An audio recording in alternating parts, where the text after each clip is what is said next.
This video is brought to you by TS4U IT Engineering Bootcamp. So let's go. So I have the next question is,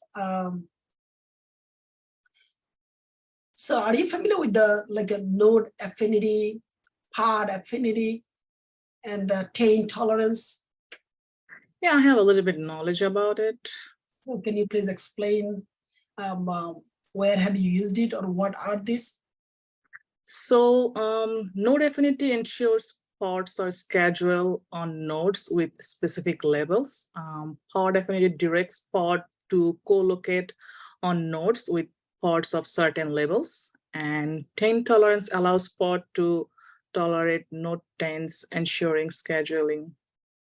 So are these the best practices or why we use them? What are the purpose we use this functionality on Kubernetes?